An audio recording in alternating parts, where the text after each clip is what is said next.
Hello and welcome to Firearm Freedom. This is going to be another First Impressions video. In today's First Impressions video, we are taking a look at the Falco duty holster for my Springfield TRP. And before we get this video started, I just wanted to give a quick shout out to this video's sponsor. This video's sponsor is going to be Luminox watches. I love my Luminox. They actually did not pay for this ad space or anything like that. I'm just an affiliate with those guys. So you can check out that link in the description down below or the comments section and check out the Luminox website. Anything you purchase on there gives me a little bit of a kickback, and I really do appreciate it. I finally have a duty holster for my Springfield TRP operator. This pistol, God, I love this gun. I'm way too excited. I need to tone it down a little bit. I had yet another incredible range day with the Springfield TRP. This thing continues to impress me time and time again. Brought it out for just one quick group out of the holster just to see where everything was at. It was only at about 10 yards, but I mean, man, this thing, just one solid hole in the target. It shoots so good. So I've been continuously looking for ways to bring this pistol into my defensive roles. I have now been EDCing this pistol since the First Impressions video, my Falco inside the waistband holster, which is of course also leather. And I didn't realize that Falco also makes duty holsters. Now, they have a few different types of duty holsters. This one in particular, if you go to the duty holster section on their website, is going to be the leather light compatible holster. The button clasp is the type of retention that they are using on this holster. It is slightly more old school, but this has been used for decades and decades to try and keep your pistol on your person in an outside the waistband roll. We're going to talk about some pros and maybe some cons and some getting used to of this clasp system, but overall I'm really enjoying the holster so far. And it is not in the exact configuration that it came in out of box. This is of course going to be modified, but I think it shows exactly how modular this particular holster is.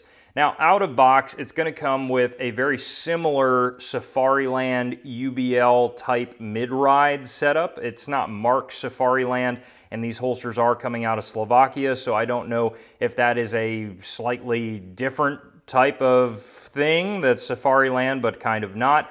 I decided to swap that out for my brand new True North Concepts MHA. So this is a very cool modular holster adapter, and this is going to allow you to use just pretty much any holster mounting type that you want on the market. And they do have their own leg strap here. You guys know I had to go with God's Camo M81.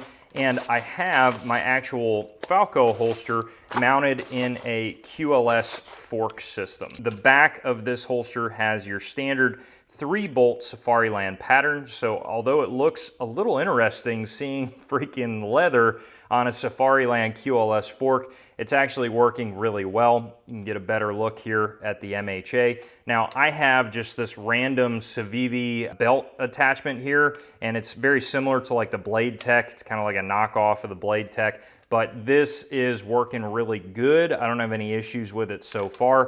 And of course, that is very capable of working on the True North MHA. What I like about this setup is I can take it off of my battle belt if I want to and throw it on my standard belt that I'm wearing just every day, or if you wanted to keep it in a backpack or something like that, you could also do that with it, and it's just a little bit more modular. I can just float the holster all over the place. How is the fitment out of box with the operator?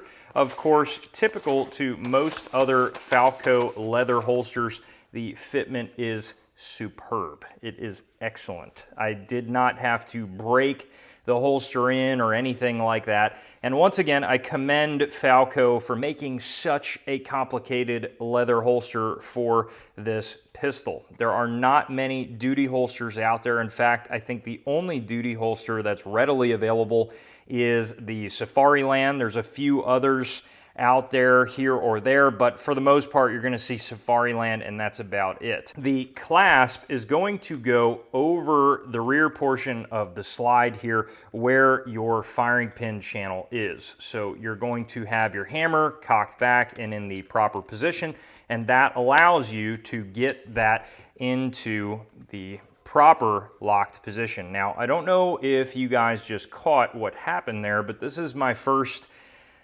gripe with this style of lock. I think it is a little bit tough because on a 1911, especially with the ambi safety, you have the safety continuously wanting to come off. And how that happens is when you're trying to lock, I got a new camera lens, so I'm trying to get everything in shot here, but when you're trying to lock the clasp into place, it can really easily kind of, so like I'm going to lock it here, and what I just did there, the safety is actually no longer engaged. I was pushing it down trying to lock the clasp, and as you'll see, it was completely disengaged. And I think if you are thinking about it, like at the range, it was not actually happening all that frequently to me. I was rarely experiencing that issue when it was actually mounted on the belt, and I was taking my time and just understanding how to lock the clasp. But if you are going in a hurry, if you are trying to get this on and you have a 1911 with an ambi safety, just be aware there's a really good chance that you might inadvertently disengage that safety. So that's, of course, a little bit of a problem. But again, just a training error. Now, I tried a few different ways. I'm pushing here all over the place. Once it is locked into this holster, I was not able to get the safety to disengage. So provided you get it locked on properly, the safety is staying on without issue. And the one thing to remember with a 1911 is, of course, even if that safety gets disengaged, you still have your grip safety here. So, you know, not the end of the world. As you guys can see, we have a visible trigger shoe here on the side. Some people are going to have major issue with that, others not a big deal. For me, I'm in the not a big deal category. It's still pretty difficult to, like, I can't get onto that trigger, I can't get my finger onto it or anything like that, and I can't really get like clothing onto it. So although it's visible in some areas, you also have a massive hammer block here on the top of the gun. I'm not really worried about it, especially because, again, there are safety mechanisms all over the 1911. So even if that trigger was wide open, you still have to disengage quite a few more things in order to get the gun to fire. But that is something worth noting. They do this to give you a very good grip on the pistol. But a note to Falco, I think it's just ever so slightly so low on a few of these holsters. Now again, I don't mind, but I think the general customer base could probably have this leather just shield that trigger a little bit more. And I think that would just make everyone a little bit more comfortable and confident carrying on a day-to-day basis, that something just doesn't slip in there inadvertently.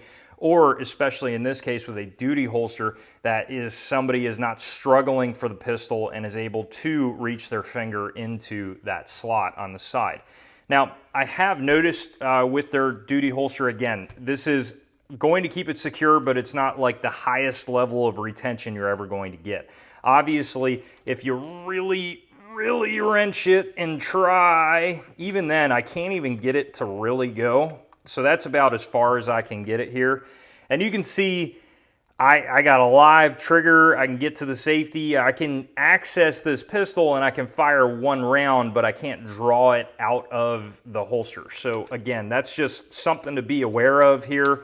And, you know, when it comes to a duty holster, there are ones out there like the Safariland system that are going to be of course, higher in the retention department. But I think for a regular battle belt setup, just for whatever SHTF situation might happen, I don't think this is the end of the world. This is going to keep the pistol on your person. If you fall, if you take a tumble, it's not going to fly out or anything like that, and it's still going to provide a pretty smooth draw. As far as the clasp goes, the best way that I have found to disengage it is to have my thumb in this position and basically push this way with my thumb and pull out with the pistol itself. So I kind of do that number, and as you can see, it's disengaged, and I pull the pistol out.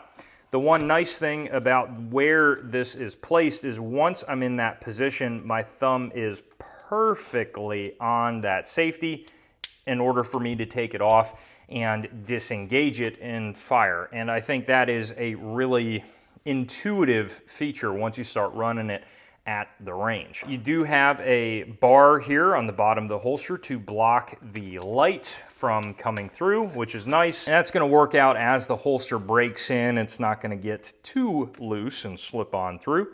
But you can see here we have perfect fitment of the leather, so that's excellent, no complaints.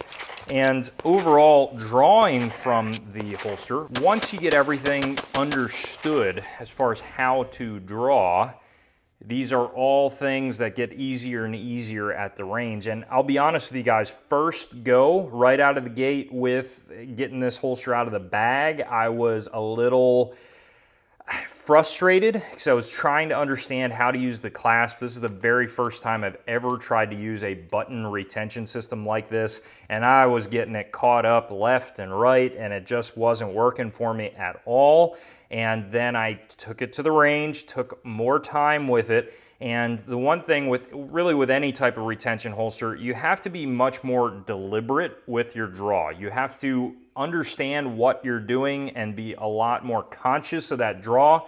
It's much different than a no retention holster where you're just popping it in, popping it out. That takes a lot less thought to draw that pistol. But in this case, you need to do a lot of training to make sure that your subconscious is there with a gun like this to be able to draw it under stress. I think if you're looking for a good and really just kind of different and comfy outside the waistband holster that has retention, this Falco setup is solid, especially for guns that have a very hard time finding holsters out there. This is going to give you an option.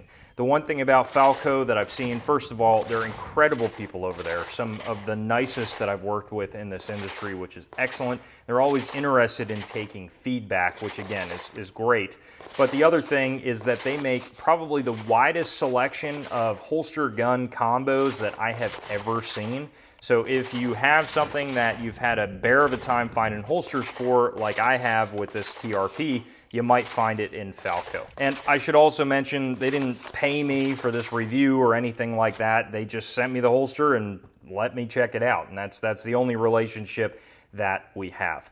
But that is going to wrap up this first impressions video on my TRP outside the waistband Falco holster. Let me know what you guys think of this holster down in the comment section below, and I absolutely will get back to you while you're down there. Head up to the description for the ways to support my channel, and as always, stay tuned for more great videos coming soon.